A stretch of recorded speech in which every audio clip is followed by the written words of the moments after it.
그러게 내가 분명히 말했었지. 내가 한국에는 절대 안 온다고 했었잖아. 여기 한국의 어느 한 식당의 유럽인으로 보이는 한 남성이 자신의 딸에게 뭐라고 하며 분노하고 있는데요. 분노하던 외국인 중년 남성은 이상하게도 분노를 넘어 눈물까지 흘리고 맙니다. 과연 이 유럽인들에게 무슨 일이 있었던 것일까요? 안녕하세요. 저는 프랑스 파리에 살고 있는 소피아라고 합니다. 과거 저희 할아버지께서는 프랑스에서 인테리어업에서 종사하셨었어요. 프랑스의 인테리어업은 전통과 현대성을 강조하는데 할아버지 때는 기술과 지속 가능성을 조화롭게 결합하는 것보다는 프랑스 전통 방식의 인테리어업이 성행했다고 해요. 전통적인 건축에서는 주로 나무와 돌이 사용되었는데 나무는 지역적으로 풍부하게 자란 자원으로서 주택의 구조물에 활용되었으며 돌은 내구성과 경호성을 강조하기 위해 사용되었다고 하더라고요. 그래서 할아버지의 젊은 시절은 할아버지의 그런 프랑스 전통 건축 기술로 꽤나 풍족하게 지내셨다고 했어요. 하지만 저희 집안의 가세가 기울기 시작해버리고 말았는데 할아버지가 평소와 다르지 않게 일을 하시다가 돌에 치여 다치시는 일이 생겼기 때문이었어요. 워낙에 큰 돌이었기 때문에 할아버지의 목숨이 위험할 상황이었는데 할아버지는 할머니에게 절대 병원에 가지 않는다면서 고집을 피우셨던 모양이에요. 결국 할아버지는 이틀 뒤에 집에서 세상을 떠나게 되셨고 할아버지가 맡아왔던 일들을 마무리할 수 없게 되면서 온갖 빚들이 생기기 시작해 버렸다더라고요. 아버지가 돌아가신 할아버지의 일들을 처리해 보려고 노력했지만 건축 일을 단 한 번도 해본 적 없던 아버지가 할아버지의 일들을 대처할 수 없었고 가진 재산들을 다 팔아야 했을 정도로 위약금을 지불해야 했대요. 하지만 아버지는 그 이후로 돈을 버는 일에 엄청나게 집중하셨고 악착같이 사셨다고 했어요. 그래서 넉넉한 형편은 아니었지만 저희 가족은 지금껏 잘 살아오고는 있었어요. 그러던 어느 날 제가 우연히 아버지의 아주 어릴 적 사진을 본 적이 있는데 예전 사진들을 보니 한눈에 봐도 꽤 넉넉한 환경에서 자랐다는 것을 알 수 있었어요. 그런 환경에서 자란 아버지가 지금처럼 어렵게 살고 있다는 것은 매우 안타까운 상황이긴 하지만 저는 아주 어릴 적부터 이렇게 어려운 환경에서 자랐기 때문에 큰 불만 없이 그저 상황에 맞게 살아왔었던 아버지는 어머니를 만나 가정을 꾸리고 두 분은 함께 엄청나게 고생을 많이 하셨는데요. 돈을 벌 수 있다면 뭐든지 닥치는 대로 일을 하셨고 한 푼이라도 아껴서 돈을 모았다고 합니다. 그런 부모님들의 엄청난 노력과 고생 덕분에 저희 가족은 이제 어느 정도 여유 있는 경제적 여건과 상황이 되었어요. 저희 부모님이 가지고 계시는 가게는 3개인데 제법 규모가 커요. 파리에서 카페를 3개를 운영하고 계시는데 당연히 자식으로서 저는 거기서 일손을 도와드리고 있죠. 어느 정도 작은 성공을 이루었기 때문에 아버지도 이제는 좀 여유가 있으니 편하게 사셔도 되지만 그동안 살아온 세월 때문인지 아버지의 근검 절약 습관은 달라지지 않더라고요. 저희 아버지는 몇 년이 지나도록 같은 옷들을 돌려 입으셨고 어디서 뭘 구매해야 하거나 하면 비싸다는 말을 달고 사셨는데요. 어느 날은 엄마가 아빠와 오랜만에 데이트를 하고 싶다면서 외출하신 적이 있는데 몇 시간도 안 돼서 냉랭한 기운을 팍팍 풍기며 들어오시더라고요. 들어가는 곳마다 비싸다고 하는 아버지를 보고 어머니가 엄청 열받은 모양이었어요. 하지만 가난했던 과거는 사실 아버지에게만 영향을 끼친 것은 아니었는데요. 어릴 때부터 저는 책 읽는 걸 너무 좋아했어서 저희 집에는 책이 많이 있어요. 그런데 어린 시절 가난했던 가정 환경으로 인해 저는 제가 읽고 싶던 책들을 거의 사지 못했어. 제가 읽을 수 있던 책들은 남의 집에서 얻어오거나 중고시장에서 산 출처를 알 수 없는 도서들이 전부였죠. 저는 성인이 되고 나서도 책을 읽고 모으는데 집착하게 됐고 심지어 비행기를 타고 외국까지 나가서 책을 사올 정도였는데요. 20대 젊을 때는 유럽을 넘어서 아시아 국가들의 유명한 도서들을 보고 싶다는 생각에 아시아 국가도 몇 번 다녀왔던 적 인터넷으로 사면 될 걸 굳이 돈 모아서 책을 사러 먼 아시아까지 왔다 갔다 했을 정도니 얼마나 제가 책을 사는 것에 진심이었는지 이해가 되실 거라고 생각해요. 그리고 요즘에는 한국에 있는 책들을 사기 위해서 가끔씩 가곤 하고 있어요. 제가 젊었을 때 한국은 그렇게 주목받지 못하는 나라였어요. 막상 가더라도 일본이랑 중국이랑 크게 다를 게 없다고 생각했었는데 최근 들어 요즘 보여지는 한국의 모습을 보면 그게 아닌 것 같더라고요. 지금은 한국이라는 나라가 일본이랑 중국을 훨씬 뛰어넘는 매력을 가진 나라라고 제가 손을 걸 수 있을 만큼 확신하고 있어요. 돌이켜 생각해보면 저는 어느새 한국이라는 나라에 푹 빠진 게 아닐까 하는 생각이 들 정도예요. 한국은 눈으로 볼 것도 많고 사람들도 매우 친절하며 수준 높은 현대 시설들과 최첨단 시스템들을 가진 국가이고 또한 사람들의 생활 편의 요소들이 많은 살기 좋은 나라인데요. 특히나 저는 한국에서 유독 무척이나 깜짝 놀랐던 경험이 하나 있어요. 아마 그때 저는 그걸 보고 나서 언젠가 우리 아버지랑 한국에 여행을 와야겠다는 마음을 먹었던 것 같아 시간이 한참 지나고 몇 개월 뒤 저는 아버지의 생일을 앞두고 부모님께 한국을 여행을 가자고 제안했는데요. 아버지는 기차만 타더라도 유럽 여기저기를 굉장히 저렴하게 여행할 수 있고 프랑스에서도 엄청 편하게 아름다운 섬들을 돌아볼 수 있는데 그것보다 비싼 비행기를 타고 먼 나라까지 가서 돈을 쓰냐고 돈 아까운 줄 모른다고 또 잔소리를 시작하더라고요. 저는 실제로 가보면 웬만한 유럽 선진국보다 한국이 훨씬 좋다고 일단 가보면 말이 달라질 거라고 했지만 아버지의 반응은 영 좋지 않았죠. 하지만 저한테 이미 설득당한 어머니와 함께 계속 같이 한국에 가자고 조르니 아버지는 결국 백기를 들고 말았지만 아버지가 절대 비싼 항공은 안 탄다고 고집하시는 바람에 저가 항공사의 비행기를 타고 힘들게 저희 가족은 서울에 도착해 본격적인 한국 구경을 시작했습니다. 비행기도 먼 거리니까 대형 항공사를 탔어야 했는데 저가의 좁은 항공사를 이용해서 일단 시작부터가 체력적으로 힘들더라고요. 공항에 도착했을 때부터 아버지는 거의 입을 다물지 못하시면서 공항을 나왔었는데요. 아마 한국인 분들은 왜 저희 아버지가 공항에서 입을 다물지 못하며 걸었는지 다들 아시겠죠? 한국의 공항은 제가 몇 번을 와봤지만 볼 때마다 감탄사를 불러올 만큼 대단하다는 생각이 드는 엄청난 공항이니까요. 아마 전 세계적으로도 이렇게까지 공항 자체에 최첨단 시스템이 완벽하게 구현되어 운영되는 곳은 전 없다고 생각하거든요. 물론 다른 나라의 유명한 공항 몇몇도 있긴 하지만 겉보기나 그렇지 막상 이런 첨단시 이 오류 없이 돌아가진 않아요. 오류도 많고 사람이 수시로 체크하거나 확인해야 하는데 한국은 그런 오류가 거의 없이 24시간 돌아간다는 것 때문에 다른 나라들 사이에선 거의 넘을 수 없는 수준이라고 말하기도 하니까요. 저희는 공항을 나와 서울 명동 거리를 구경했는데요. 카페에 들어가 가족들과 커피를 마시고 있던 저희는 탄산이 들어간 음료를 마시다가 목이 말라 카페 점원에게 물을 달라고 했었어요. 그런데 그때 아버지는 제가 한국 카페 점원에게 물을 주문하자 또 쓸데없는데 돈을 쓴다며 난리도 아니었어요. 그 모습에 저는 이때다 싶어서 웃으면서 아버지에게 한국은 물이 무료라고 말을 했는데요. 아버지는 제 말을 듣고 눈이 엄청 휘둥그레해지시더라고요. 저희 아버지는 저렇게 깨끗한 물을 공짜로 카페에 온 사람들에게 준다는 것에 충격 먹은 듯 했어요. 사실 프랑스 레스토랑과 카페에 있는 물을 먹으려면 돈을 내고 사 먹어야 하는 경우가 많아요. 만약 돈을 지불하지 않고 물을 마시고 싶다고 하면 수돗물을 떠달라고 점원에게 이야기해야 하죠. 하지만 프랑스는 한국의 깨끗한 수돗물과 달리 석회질이 섞여 나오는 경우가 많아서 혹시 프랑스에 오는 분들이 있다면 건강을 생각해서 피하는 게 좋아요. 아버지의 이런 충격은 여기서 끝나지 않았는데요. 전주에 있는 한옥마을을 구경하던 차에 어머니가 화장실에 가고 싶다는 말을 하셨는데요. 그 소리에 아버지는 어머니에게 조금만 참으라면서 곧 있으면 저녁 시간이니 식당에 가서 화장실에 가라고 말씀하셨지만 저는 괜찮다며 어머니께 근처에 있는 도서실 안에 화장실을 이용하자고 말씀드렸거든요.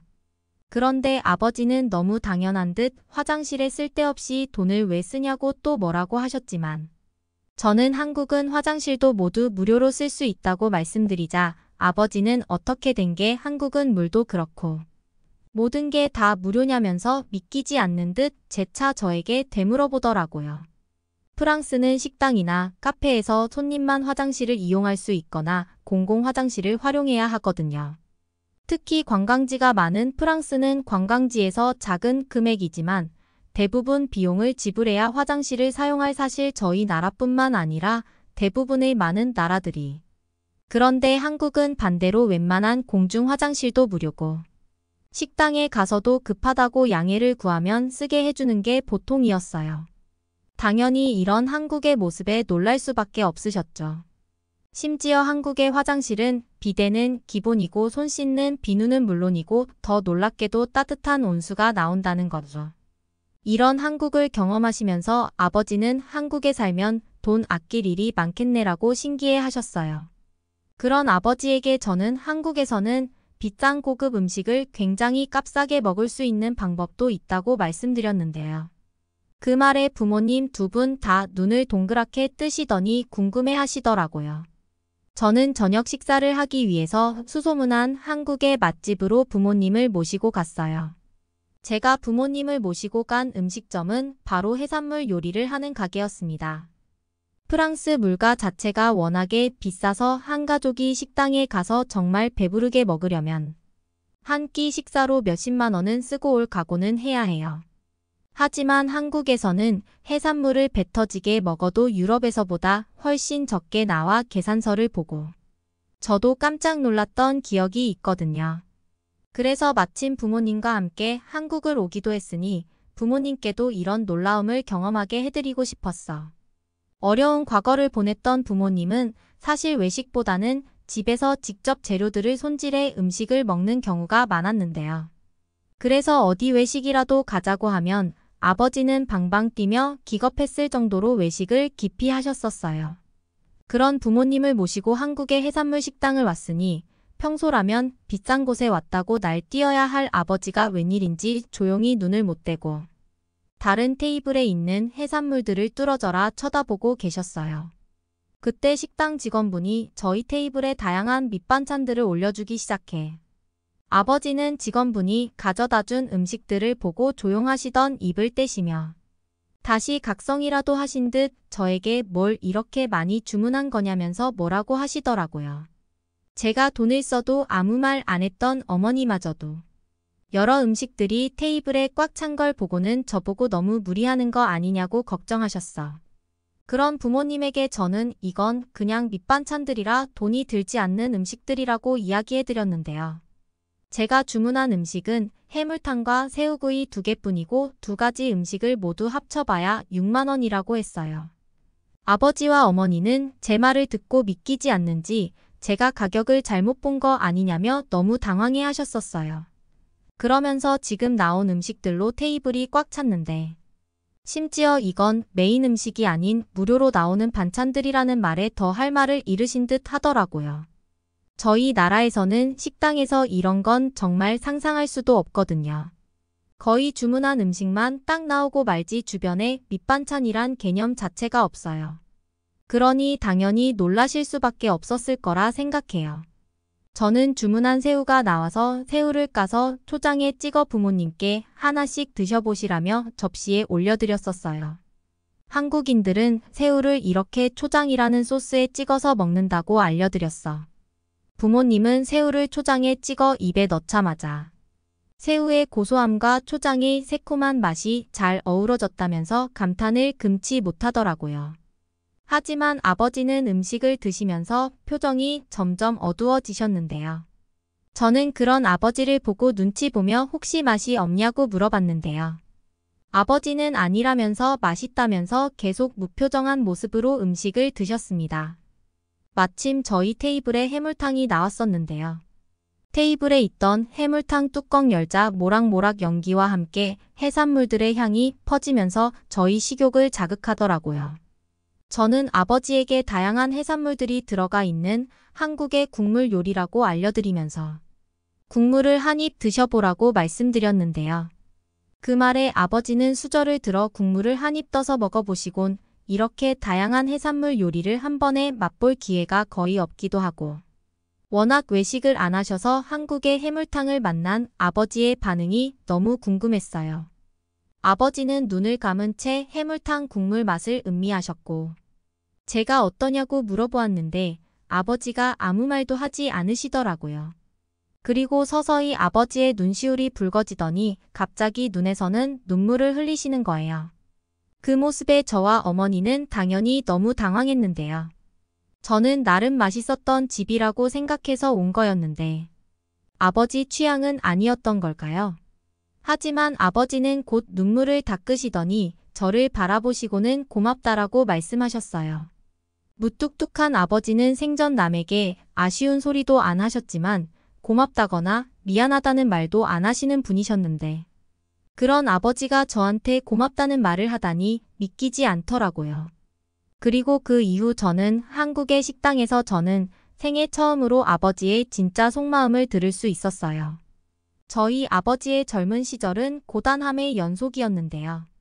젊은 시절 본인의 신분 노출을 우려했기 때문에 할 수 있는 일은 한계가 있었고 온갖 일들을 하며 생계를 유지했지만 워낙 물가가 비싸니 삶은 팍팍했다고 하더라고요.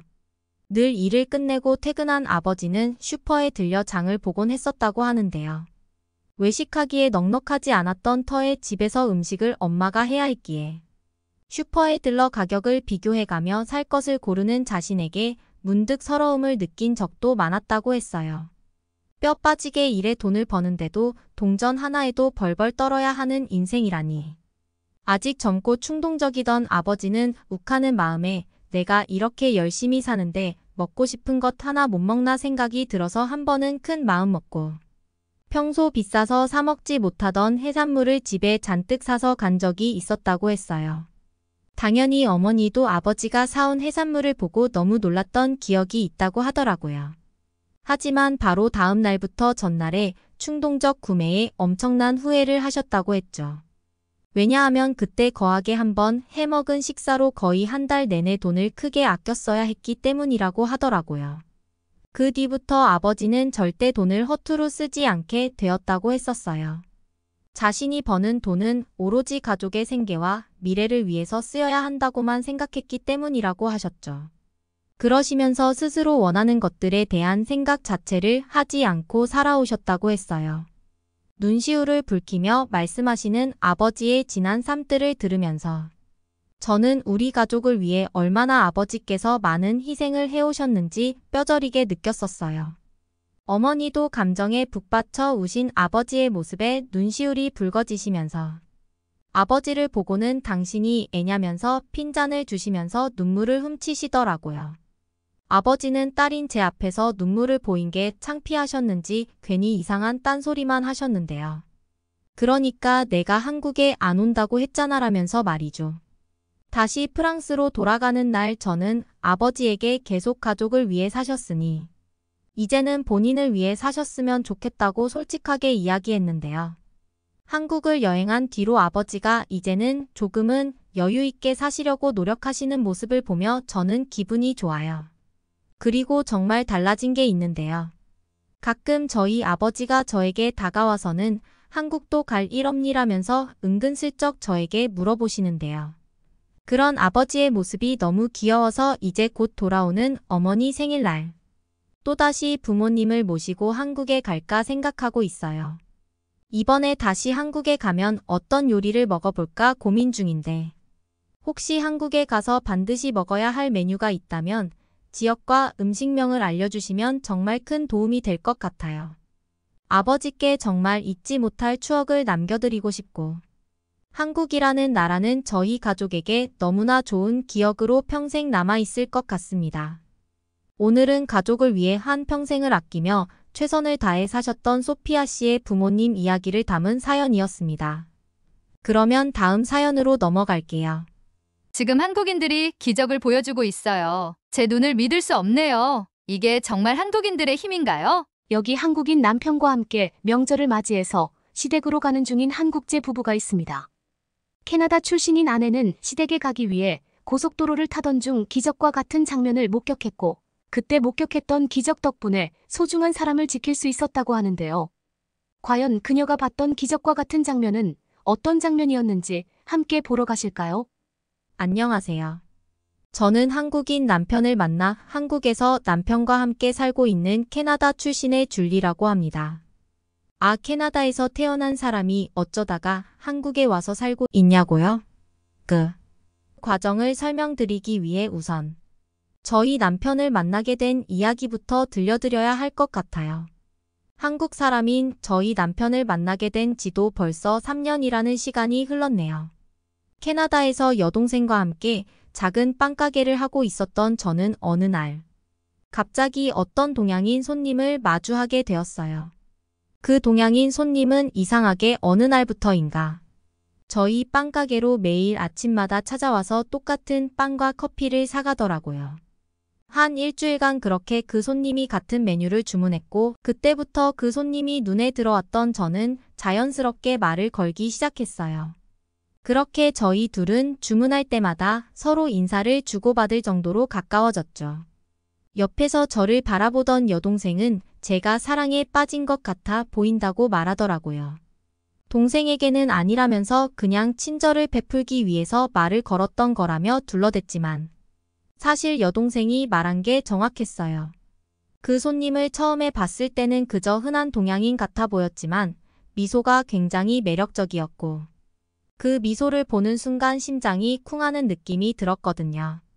그런데 그 동양인 손님도 제가 나쁘지 않았던 눈치였어요. 그걸 서로 눈치챈 순간부터 저희 둘은 급속도로 가까워질 수 있었고 전화번호를 교환하고 서로를 더 알아가기 시작했죠. 알고 보니 그 동양인 손님은 영호라는 이름을 가진 한국 출신의 사람이었어요. 이제부터 영호 씨라고 부를게요. 영호 씨는 한국에서 유명한 대기업에서 근무하고 있는 직원이었고 출장을 목적으로 캐나다에 와서 약 한 달간 머무르다 다시 한국으로 돌아갈 예정이라고 했어요. 하루하루 지날수록 저희는 서로를 더 알아가고 싶었고 제가 빵가게에 출근하지 않는 휴일에도 따로 영호 씨를 만나서 데이트를 하는 사이까지 발전하게 되었답니다. 일하다가 우연히 영호 씨가 저희 빵가게로 올 때면 어찌나 설레이던지 한시라도 빨리 퇴근해서 영호 씨와 함께 마음 편하게 데이트를 하고 싶었죠. 그러던 어느 날 영호 씨가 갑자기 분위기 좋은 식당을 예약했다면서 저를 데려가더라고요. 그리고 저는 그날 영호 씨에게 사귀자는 고백을 받았죠. 사실 제 입으로 말하기엔 부끄럽지만 영호 씨는 저를 처음 봤을 때 첫눈에 반했다고 하더라고요. 고백을 받았을 때 저는 생각이 많았어요. 영호 씨는 캐나다 사람도 아니었고 곧 있으면 다시 한국으로 돌아가야 하는 한국인이었으니까요.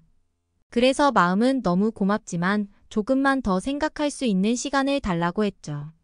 사실 저희 둘의 관계만 놓고 봤을 때에는 무조건 사귀는 게 맞다는 생각을 했어요. 하지만 한국과 캐나다는 지리적으로 너무나 멀리 떨어져 있는 나라들이잖아요.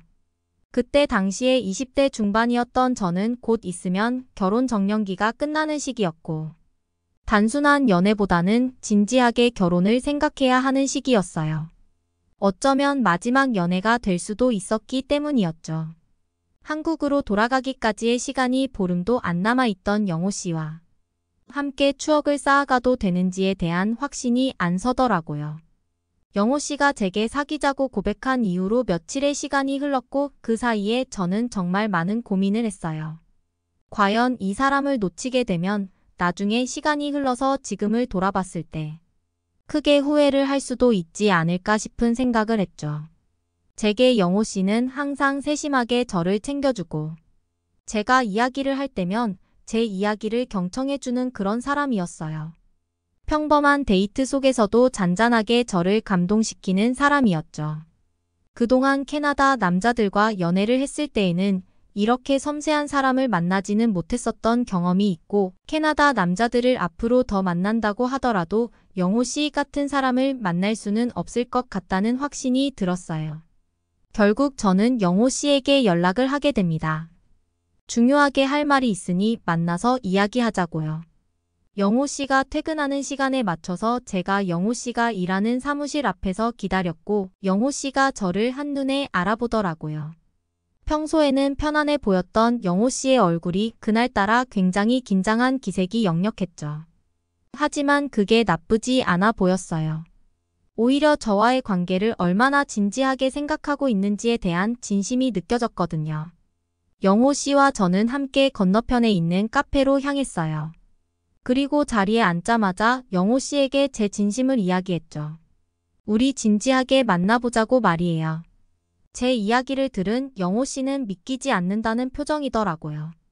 알고 보니 제가 워낙 진지하게 할 말이 있다고 하길래 이제 서로 그만 연락하자는 이야기를 할 줄 알았다고 하더라고요. 그 얘기를 들은 저는 웃으면서 영호 씨 같은 사람에게 어떻게 그런 말을 하겠냐는 대답을 했죠. 그리고 영호 씨도 진지하게 만나보자는 제 말에 좋다면서 웃으면서 대답했어요. 그때 제가 봤던 영호 씨는 제가 지금까지 봐왔던 영호 씨의 그 어떤 모습보다 밝아 보였죠. 그리고 저는 영호 씨에게 부탁을 하나 했어요. 우리는 곧 있으면 국제 연애를 하는 장거리 커플이 될 텐데 최대한 빠르게 서로 함께 할 수 있는 방법을 찾아보자고요. 아무래도 몸이 멀어지면 마음도 멀어진다는 이야기도 있는 만큼 서로 함께 붙어 있는 게 중요하다는 생각을 했기 때문이에요. 영호 씨도 공감하는 눈치였죠. 그러면서 제게 놀라운 소식을 전해주는 거 아니겠어요? 영호 씨가 한국에 있는 본사로부터 제안을 하나 받았는데 가능하다면 캐나다에 2달간 더 머무르라는 제안을 받았다는 이야기였어요. 정말 행복했어요. 하루하루 영호 씨가 한국에 돌아가는 날이 다가올수록 보내줘야 한다는 생각에 정말 너무나 속상했거든요. 물론 저희 둘은 커플이 되었지만 언제 다시 볼 수 있을지 기약이 없었으니까요. 그날 이후로 저희 둘은 정말 불같은 사랑을 했어요. 하루하루가 정신없이 흘러갔고 영호 씨를 제 여동생과 가족들에게 소개시켜주기까지 했죠. 사실 저희 가족들은 처음 영호 씨에 대해 이야기했을 때 제가 동양인 남자친구를 만난다는 소식에 놀란 눈치였어요. 하지만 영호 씨를 실제로 소개해줬을 땐 유창한 영어 실력을 갖고 있는 영호 씨 덕분에 대화하는데 전혀 문제가 없었고 저희 가족들도 곧 영호 씨의 따뜻한 마음과 섬세함에 마음을 열게 되었답니다. 특히 저희 엄마가 이제서야 제대로 된 사람을 만난 것 같다면서 무척이나 좋아하셨어요. 그리고 식사 도중 갑자기 저희 아빠가 영호 씨에게 결혼 계획은 있는지에 대해 물어보셨죠. 저는 사귄 지 얼마 되지도 않았는데 벌써 결혼에 대한 걸 물어보냐면서 다른 이야기로 화제를 돌리려고 했어요. 그런데 갑자기 영호 씨가 아빠가 물어본 질문에 대해 대답하는 걸 듣고 저는 깜짝 놀랄 수밖에 없었어요. 아니, 너무도 당연하다는 듯이 진지하게 저와 결혼을 할 생각이 있다고 하는 거 아니겠어요. 당연히 영호 씨와 둘이 있을 때 전 일부러 결혼에 대한 이야기를 꺼내지 않고 있었어요. 영호 씨 입장에서도 부담스러울 수 있으니까요. 아직 결혼에 대한 이야기를 주고받기에는 너무 이른 타이밍이라고 생각했죠. 생각도 하지 않았던 대답을 듣게 되었지만 그 대답을 들었던 전 더더욱 안심이 되었어요. 이 사람과는 미래를 그려나갈 수 있겠다는 확신이 들었기 때문이었어요. 오히려 그런 영호 씨의 모습을 보고 저희 가족들은 영호 씨를 마음에 들어하는 눈치였죠. 그렇게 저희 가족들에게 영호 씨를 성공적으로 소개시켜주고 영호 씨를 바래다 주던 그때 영호 씨가 갑자기 제게 물어볼 게 있다면서 멈춰 세우는 거 아니겠어요? 그러면서 갑자기 제게 결혼해서 함께 한국에 가서 살자며 프러포즈를 하더라고요. 이미 한국에 집이 있고 그 외에도 모든 준비가 다 되어 있어서 그저 몸만 와도 편하게 지낼 수 있다고 했죠. 순간적으로 많은 생각들이 들더라고요.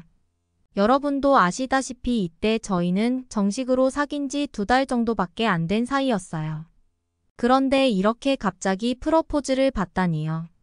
장거리 연애를 하는 건 각오를 하고 영호 씨와 사귀고 있었지만 결혼해서 한국에 함께 들어가서 사는 건 또 다른 문제잖아요. 영호 씨의 가족 역시 한 번도 얼굴을 본 적이 없고요. 아무리 몸만 오면 된다고 하지만 한국이라는 나라에 대한 정보도 별로 없었고 캐나다에서 사는 것과 얼마나 다를지 가늠조차 되지 않았죠. 그래도 어쨌든 영호 씨와의 진지한 미래를 그리고 있었고 영호 씨의 직장 때문에라도 저희 둘이 결혼하게 된다면 제가 한국으로 들어가서 살아야 하는 건 당연한 수순이었어요. 그래서 저는 조건을 하나 걸었죠. 저희 가족들은 영호 씨를 마음에 들어 하기도 하고, 저희 둘은 서로를 사랑하고 있으니 마지막으로 저를 영호 씨 가족들이 마음에 들어하면 그때 바로 결혼을 하자고 말이에요. 영호 씨는 자기 가족들은 자신의 생각을 굉장히 존중해 주기 때문에 자신 있다고 이야기했고, 그렇게 저희 둘은 함께 한국에 들어가기로 했어요. 다행히 영호 씨를 가족들에게 이미 소개해줬고, 저희 가족들이 영호 씨를 마음에 들어하고 있었기 때문에 부모님의 허락을 비교적 쉽게 받을 수 있었답니다. 그렇게 저는 처음으로 한국이라는 나라에 가게 되었고, 모든 것이 새로웠지만 제 옆에 있는 영호 씨를 믿을 수 있었기 때문에 마음이 놓였어요. 인천공항에서 나오자마자 저희 둘은 서울에 있는 영호 씨의 집으로 택시를 타고 가게 되었어요. 신기했던 게 한국에는 굉장히 큰 크기의 택시가 있는 거 아니겠어요? 캐나다에는 저렇게 짐을 많이 실을 수 있는 크기의 대형 택시는 없거든요. 마치 택시보다는 밴에 가까운 형태였어요. 승차감 역시 매우 고급스러웠죠. 그렇게 서울로 향하는 고속도로에 올라왔는데 저는 깜짝 놀랐어요. 심지어 톨게이트를 지날 때 대부분의 차들이 멈추지를 않더라고요. 제가 영호 씨에게 한국에선 대체 왜 톨게이트 앞에서 멈추지 않고 그냥 지나가냐고 물어보자, 영호 씨는 웃으면서 한국에는 하이패스라는 시스템이 적용되어 있어서 차량에 단말기가 부착되어 있으면 지나가기만 해도 자동으로 요금이 지불된다고 설명해줬어요. 확실히 캐나다의 고속도로보다도 한국의 고속도로가 더 편리하게 발전되었다는 점이 많이 느껴지더라고요. 캐나다의 경우 대부분의 고속도로는 무료로 운영되지만 몇몇 다리나 터널 같은 경우에는 아직도 요금을 받고 있어요. 물론 캐나다에도 저런 식으로 톨게이트를 지나갔을 때 하이패스처럼 자동으로 요금이 지불되는 시스템이 있지만 승용차가 아닌 트럭과 버스를 위한 시스템이다 보니 일반적인 승용차 운전자들은 전통적인 방식으로 차를 세우고 일일이 요금을 지불해야 하죠. 보통 사람들은 트럭이나 버스보다는 일반 승용차를 더 많이 운전하다 보니 한국의 하이패스 시스템이 캐나다 사람인 제 눈에는 더 편리해 보였죠. 그리고 고속도로 바닥에 여러 가지 색상의 선들이 칠해져 있는 거 아니겠어요? 초록색과 분홍색 색상의 선들이 칠해져 있었는데 제가 영호 씨에게 이게 뭔지 물어보자 색깔 유도선이라고 하더라고요. 이 색깔 유도선이 도입되기 전에는 고속도로, 분기점 같은 곳에서 사람들이 어디로 가야 할지 헷갈려서 잘못된 방향으로 향하는 경우가 많았는데 이게 도입되고 나서부터는 그런 일이 현저하게 줄었다는 이야기를 자랑스럽게 했죠. 정말 아이디어가 놀라웠어요. 설치하는데 많은 비용이 들어가는 것도 아닌 단순한 저 표시 하나. 덕분에 분기점에서 헷갈릴 일을 확실하게 줄일 수 있겠더라고요. 왜 캐나다에서는 이런 기발한 아이디어를 아직까지도 도입하지 않는 건지 참 아쉬웠죠. 물론 표지판을 잘 보면 된다고 생각하는 사람들도 많지만 캐나다 사람들도 고속도로를 타면서 분기점에서 잘못 진입하는 경우가 꽤 많거든요. 영호 씨의 집으로 향하는 내내 전 한국의 고속도로에 굉장히 감탄했고 어느새 영호 씨의 집에 도착했어요. 영호 씨의 집은 아파트였는데 새로 지은 아파트라서 그런지 신기한 시설들이 정말 많더라고요. 심지어 엘리베이터를 집 안에서 부를 수도 있었죠. 캐나다에서 방금 막 한국에 도착해서 피곤했던 저희는 휴식을 취했고 그 다음날 바로 지방에 살고 있는 영호 씨의 가족을 만나러 갔어요. 지방으로 가는 길이다 보니 또 고속도로를 타게 되었는데 정말 신기한 점들이 많았죠. 한 번은 휴게소 화장실에 가는데 무려 휴게소 화장실에서 변기 커버를 닦을 수 있는 변기 시트 클리너를 제공해 주는 거 아니겠어요? 아무래도 양변기는 여러 사람들이 사용하는 물건이다 보니 사용할 때마다 무척이나 찝찝했는데 이걸 이용하면 훨씬 청결하게 보리를 볼 수 있겠다는 생각이 들었죠. 심지어 가글이 비치되어 있어서 입안을 상쾌하게 유지할 수 있었죠.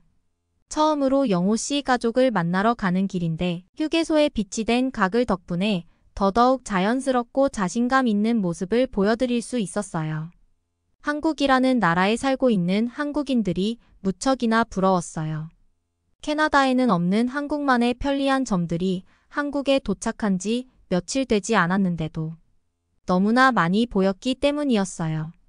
게다가 한국인들은 줄을 설 때에도 어찌나 질서를 잘 지키던지 굉장히 뛰어난 국민성을 가지고 있다는 사실을 바로 알 수 있었죠. 정말 다행히도 영호 씨의 가족들은 저를 가족으로 받아주셨어요. 영호 씨의 어머님이 유독 저를 이뻐해 주셨는데 모든 말을 다 이해할 수는 없었지만 정말 저를 친딸처럼 챙겨주고 대해주신다는 게 느껴졌어요. 그 마음에 감동했던 저는 어머님과 좀 더 많은 대화를 나누기 위해 한국어를 열심히 공부해야겠다고 결심했죠. 그렇게 영호 씨와 저는 혼인신고를 하게 되었고 부부가 되었어요. 캐나다에서 저희의 소식을 들은 저희 가족들 역시 저희 부부의 앞날을 축복해줬죠. 한국어를 열심히 공부하고 한국에서 캐나다어 선생님이라는 직업을 갖게 된 저는 학생들을 가르치면서 영호 씨와 함께 행복한 신혼생활을 하고 있었어요. 그리고 명절이 되어서 영호 씨의 가족들에게 오랜만에 향하게 되었죠. 그렇게 또 영호 씨의 고향집에 거의 도착할 때쯤 저는 놀라운 장면을 목격하게 되었어요. 갑자기 제 주위에 있는 차들이 차선의 양쪽 끝으로 붙는 게 아니겠어요. 처음에는 차들이 왜 차선을 지키지 않고 한쪽으로 치우치는지 이해가 되지 않았는데 알고 보니 뒤에서 구급차가 사이렌을 켠 채로 급하게 달려오고 있었죠. 아무래도 명절이다 보니 차가 굉장히 많았는데도 사람들의 그런 움직임 덕분에 거의 시간 지체 없이 구급차는 빠르게 저희 곁을 지나가더라고요. 마치 모세의 기적을 보는 것 같았죠. 구급차에 적혀있는 문구가 인상 깊었는데 정확하지는 않지만 구급차에 타고 있는 환자가 여러분의 가족일 수도 있습니다. 라는 문구였어요. 정말 감동적인 장면이었고 감탄하고 있던 순간 갑자기 영호 씨의 휴대폰이 울리는 거 아니겠어요? 너무나 슬프게도 전화를 통해 들은 소식은 구급차를 타고 있는 그 환자가 바로 영호 씨의 어머님이었다는 사실이었어요. 한국인들은 추석 때 송편이라는 떡을 즐겨 먹는데 어머님이 송편을 드시다가 갑자기 목에 걸리셨다고 해요. 저와 남편은 너무나 놀란 나머지 바로 응급실로 향했고 의사로부터 다행히도 어머님의 생명에는 지장이 없다는 소식을 들을 수 있었어요. 하지만 몇 분이라도 더 늦게 응급실에 도착했더라면 생명이 위독해질 수도 있었을 위험한 상황이었다며 의사 선생님은 정말 다행이라고 했죠. 어머님과 대화를 나누고서야 비로소 마음이 놓였던 기억이 나네요. 한국인 여러분들이 도로에서 놀라운 기적을 보여준 덕분에 소중한 저희 어머님의 생명을 지킬 수 있었어요. 이 자리를 빌어서 정말 감사하다는 말씀을 드리고 싶네요. 그러면 다음 이야기로 넘어가겠습니다. 여러분은 휴대폰으로 자리를 맡아보신 적이 있으신가요? 우리는 보통 자리를 지키기 위해 휴대폰을 올려두어 사용 중이라는 흔적을 남겨두는 게 일반적입니다. 하지만 외국인들의 시선에서는 상당히 충격적인 모습이라는데요. 외국에서는 도둑이 어디에 있을지 모르기 때문에 집 밖에서는 휴대폰 같은 귀중품들을 무조건 가방 속 가장 깊숙한 곳에 숨겨놓는다고 합니다. 오늘 소개해드릴 사연의 주인공도 이 같은 문화 차이 때문에 한국에서 당황스러운 일을 겪었다고 하는데요. 과연 그녀에게는 무슨 일이 있었던 걸까요? 함께 살펴보겠습니다. 뉴질랜드 유학생의 사연입니다. 안녕하세요. 저는 뉴질랜드 웰링턴에 사는 로엘이라고 합니다. 요즘 전 세계적으로 한국이 대세이죠. 한국의 문화 중에는 K-팝뿐만 아니라 기생충이나 오징어 게임처럼 다양한 분야들이 전 세계에 퍼져 있습니다. 참고로 저도 한국에 몇 달 머물렀던 적이 있습니다. 교환학생을 갔다 왔었거든요. 그 당시 저는 한국에서 문화 충격을 받았습니다. 오늘은 그날의 기억들을 소개해 볼까 합니다. 먼저 저는 웰링턴에 있는 대학교에 다니고 있었습니다. 그 당시엔 한류가 유명하지 않았었는데 우연히 아시아 친구와 친해지면서 K-팝을 알게 되었었어요. 한국의 노래는 싸이의 강남 스타일만 알고 있던 상황이었죠. 그때 저는 엑소라는 보이그룹을 좋아하고 있었어요. 그러다 보니 자연스레 한국이라는 나라에 대해서도 알게 되었죠. 엑소가 출연하는 예능 프로그램 덕분에 한국의 여러 명소를 눈에 익히게 되었었습니다. 한국의 홍대나 한강 같은 유명한 장소들도 알게 돼서 꼭 그곳에 가보고 싶다는 마음도 들었어요.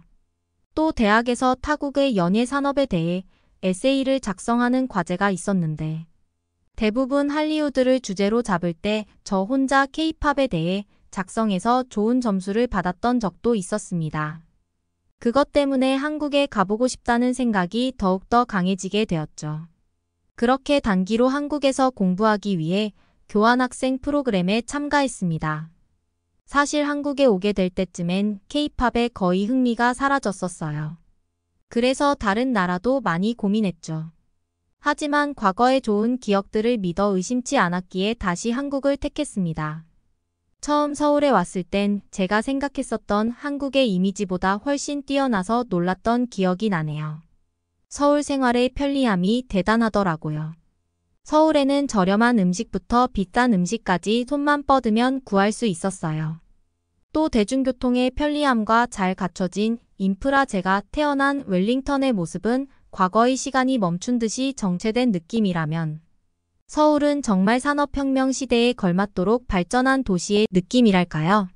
특히 한 골목 건널 때마다 스타벅스가 있는 게 웃기기도 하고 신기했어요. 한국 사람들이 커피를 좋아하는 것 같더라고요. 서울에 있는 대학교에 다니면서 가장 마음에 들었던 건 한국 사람들의 열심히 해야 한다는 사회 분위기였어요. 모두가 사소한 일에도 굉장히 몸을 불사지르면서 일을 하고 공부를 하더라고요. 저도 무슨 일이든지 최선을 다해 최대한의 효율을 뽑아내려는 성격인지라 한국의 마인드와 잘 맞아떨어졌죠. 한국이 빠른 시간 안에 이렇게 빨리 발전한 것도 이와 연관이 있다고 생각해요. 그렇게 전 어렵지 않게 한국에서 살아가고 있었습니다. 아직도 잊지 못할 특이한 경험을 하기도 했어요. 전 생활비를 벌기 위해 본격적으로 아르바이트를 알아보게 되었습니다. 면접을 마치고 집으로 돌아가던 길이었죠. 저는 한강에서 야경을 구경하다가 막차가 끊기기 전 간신히 지하철을 탔어요. 지하철이 횡할 줄 알았는데 은근히 사람이 많아서 안심하고 탔죠. 웰링턴에서는 늦은 시간 여자 혼자 돌아다니는 게 다소 위험하거든요. 그런데 맞은편에 20대 남자가 만취 상태로 앉아 있었습니다. 그런데 그 남자가 핸드폰을 떨어뜨릴 것처럼 간신히 쥐고 있더라고요. 전 속으로 여러 가지 불길한 상상을 할 수밖에 없었습니다. 양옆에 앉은 사람이 핸드폰을 훔쳐갈 것 같은 불안감이 생기면서도 제가 어떻게 행동해야 되는지 걱정을 할 수밖에 없더라고요. 심지어 그 남자는 양쪽으로 흔들흔들 하더니 앞으로 넘어지면서 가방을 바닥에 떨어뜨리기까지 했습니다. 안에 있는 노트북과 태블릿, PC 같은 고가의 전자기기들이 바닥에 엎어진 상황이었죠. 저는 만약에 누군가가 이것들을 훔쳐가더라도 모두 만취한 남자의 잘못이라고 생각했어요. 자기 몸 하나 가누지 못하고 밤늦게 공공장소에서 개인 물건을 흘렸으니까요. 그런데 의외의 장면이 펼쳐졌습니다. 만취한 남성의 옆에 앉아있던 청년들이 일어나더니 술 취한 남자를 일으켜서 의자에 앉혀주는 거였어요. 심지어 앉히는 과정에서 손에 쥐고 있던 핸드폰마저 떨어뜨렸는데 그들은 그걸 무덤덤하게 주워서 가방에 직접 넣어주기까지 하더라고요. 그리고 가방도 잃어버리지 않게 어깨에 대각선으로 매주는 모습이었습니다. 전 이 광경을 보고 믿을 수가 없었어요. 처음엔 더 큰 꿍꿍이가 있어서 겉으로 연기를 하고 있다고 생각했죠. 왜냐하면 제가 살았던 웰링턴의 치안은 상당히 좋지 못하기 때문입니다. 아마 여행 가보지 않으셨어도 다들 알 거예요. 이쪽이 얼마나 치안이 안 좋은지 말이에요. 우리는 핸드폰을 손에 쥐고 있는 것 자체가 불안 요소입니다. 애초에 그런 귀중품을 가방 밖으로 꺼내두면 소매치기범들에게 이것 좀 가져가세요 라고 말하는 것과 다를 바 없거든요. 심지어 제 지인에게는 무슨 일이 있었는지 아세요? 그가 프로포즈를 하기 위해 길거리에서 반지를 빼들었더니 그 사이에 한 도둑이 반지를 가로채 갔습니다. 아마 유튜브에서 이런 CCTV 영상도 많이 보셨을 거예요. 바지 주머니에 지갑을 넣어두면 쥐도 새도 모르게 다가와서 슬쩍 빼가고는 하는 장면 말이죠. 특히 관광객들을 대상으로 한 범죄가 심각합니다. 도둑들이 주로 외국인을 노리는 것이 사실이죠. 여권이나 핸드폰, 지갑, 심지어는 인형고리부터 숙소 카드까지. 정말 돈이 되는 거라면 모조리 훔쳐가는 게 웰링턴의 도둑이에요. 저는 이런 환경 속에서 살아왔으니 한국의 그런 모습들이 당초 이해할 수가 없었죠. 처음엔 한국 사람들이 눈이 파란 저를 보고 일부러 보여주기 식으로 행동하는 거라고 생각했어요. 가식적인 행동이라고 말이에요. 하지만 그런 일들은 제가 카페에서 일하는 와중에도 계속해서 일어났습니다. 그게 가식이 아니라는 걸 마치 증명하려는 듯 말이죠. 한국에서 아르바이트를 시작한 지 얼마 되지 않아 일어난 일이었습니다. 처음에 저는 그런 일들 때문에 무척이나 곤란했어요. 자꾸 한국 손님들이 테이블에 지갑이나 핸드폰 등 개인 물품을 두고 어디론가 사라지곤 했거든요. 주문을 하거나 음식을 받으러 올 때도 그들은 자연스럽게 핸드폰을 테이블 위에 올려뒀습니다. 한국에서 처음 사회생활을 해보는 저는 혹시라도 누군가 그 물건을 훔쳐가서 손님들이 저에게 책임을 물을까 봐 불안했어요. 그래서 매번 그런 것들을 눈여겨봤습니다. 혹시 누가 훔쳐가지는 않을까 말이에요. 하지만 매번 손님들을 감시해야 하는 일들은 저에게 매우 큰 스트레스를 주었습니다. 일단 카페 일이 너무 복잡했기 때문에 주문을 받고 음료를 만드는 일들이 아직 익숙하지 않았을 때였어요. 그런데 주문을 받으면서 테이블도 봐야 하고 음료수를 만들면서도 테이블을 봐야 하니 머리가 터질 것 같았죠. 너무 힘들어서 힘겹게 구한 아르바이트를 관둘까도 고민할 정도로 말이에요. 그래서 고민하다가 카페의 점장님께 이런 속사정을 말씀드렸습니다. 너무 힘들다고요. 그런데 점장님께서 웃으시면서 말해주시더라고요. 양 그거 전혀 신경 안 써도 돼요.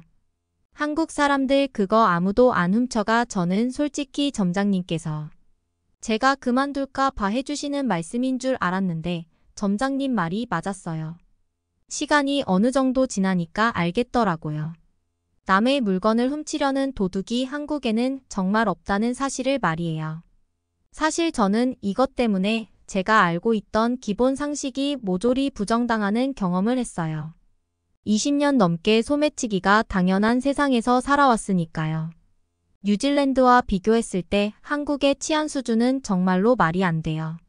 그냥 한동안 믿기지 않았죠. 점장님께서 그렇게 말씀해 주셨지만 저는 한동안 계속해서 테이블에 신경 썼었습니다. 하지만 진짜 이게 거짓말이 아니라는 걸 몸소 체험한 날이 있었어요. 그날은 제가 홍대에서 친구와 만나 놀던 중이었습니다. 갑자기 주머니를 뒤적거리다가 지갑이 사라졌다는 사실을 알았어요. 완전 멘붕이었죠. 웰링턴에서도 살면서 한 번도 잃어버린 적이 없던 게 지갑입니다. 제 소장품만큼은 가장 잘 챙기고 있다고 생각했는데 이렇게 복잡한 홍대 길거리에서 지갑을 떨어뜨렸다니 절망스러웠죠. 지갑 안에는 친구들과의 소중한 사진, 웰링턴에서 가족과 함께 찍었던 사진 등 소중한 추억들이 많았어요. 심지어 아르바이트로 힘들게 구매했던 비싼 명품 지갑이었습니다. 한국 친구가 걱정하지 말라며 다독여 주었지만 도저히 위로가 되지 않았어요. 눈물이 나와도 모자랐죠. 그런데 발만 동동 굴리던 그 순간 한 친구가 이게 네 지갑이야 라며 핸드폰을 보여주더군요. 놀랍게도 그녀의 핸드폰 액정에 있는 지갑은 제 지갑이 맞았어요. 어떻게 찾았냐고 하니까 한국에 유명한 중고거래 앱이 있는데 사람들이 길가에서 물건을 주우면 이렇게 분실물 신고를 해준다고 하더라고요. 덕분에 그날 밤 전 제 소중한 지갑을 다시 되찾을 수 있었답니다. 한국의 치안도 치안이지만 남의 물건을 자신의 물건처럼 소중하게 대해주는 한국인들의 따스함에 감동받았던 날이었어요. 그렇게 한국에서 좋은 기억만 가지고 웰링턴으로 돌아가는 날이었습니다. 그런데 공항버스를 기다리는 줄에는 사람들이 있어야 하는데 놀랍게도 캐리어만 덩그러니 줄을 서 있는 모습이었어요. 그 순간이 더욱 웃겼던 게 한국에 처음 온 것 같은 외국인들이 그 모습이 신기한 듯이 열심히 사진을 찍고 있더라고요. 저는 한국에서 몇 개월 지내보면서 이제 그런 광경을 봐도 그저 익숙하더라고요. 뭔가 한국의 비밀을 알고 있다는 듯이 살짝 미소를 지으며 그곳을 지나갔습니다. 공항 음식점에서도 마찬가지였어요. 자리에 사람이 없는 줄 알았지만 테이블에 가까이 다가가 보면 사람들이 핸드폰으로 자리를 이미 맡아두었죠. 봐도 신기하고 흥미로운 한국의 분위기입니다. 당시에 웰링턴으로 떠나는 게 아쉬울 정도였어요. 한국에 머무르는 동안 도둑에 대한 걱정을 하지 않고 살 수 있었다는 사실이 웰링턴에 가면 너무 그리울 것 같더라고요. 뉴질랜드뿐만 아니라 여행을 조금만 다녀봐도 세상에는 정말 나쁜 사람들이 많다는 사실을 쉽게 알 수 있어요. 서로 믿지 못하고 스스로를 챙겨야 하는 분위기라서 개인주의가 보편화되어 있죠. 그런데 한국 사람들은 다른 나라와 다르게 한국인들끼리 굳건한 믿음을 갖고 신뢰도가 무척 높은 것 같아요. 오히려 한국의 치안 수준에 감탄하고 칭찬을 해도 훔쳐가지 않는 게 칭찬받을 일이냐고 역으로 되물어오곤 하죠. 지금은 한국을 떠나온 지 몇 년 되었지만 다시 한국에 돌아가도 그때와 똑같은 분위기일까요? 한국에서 다시금 살아보고 싶네요.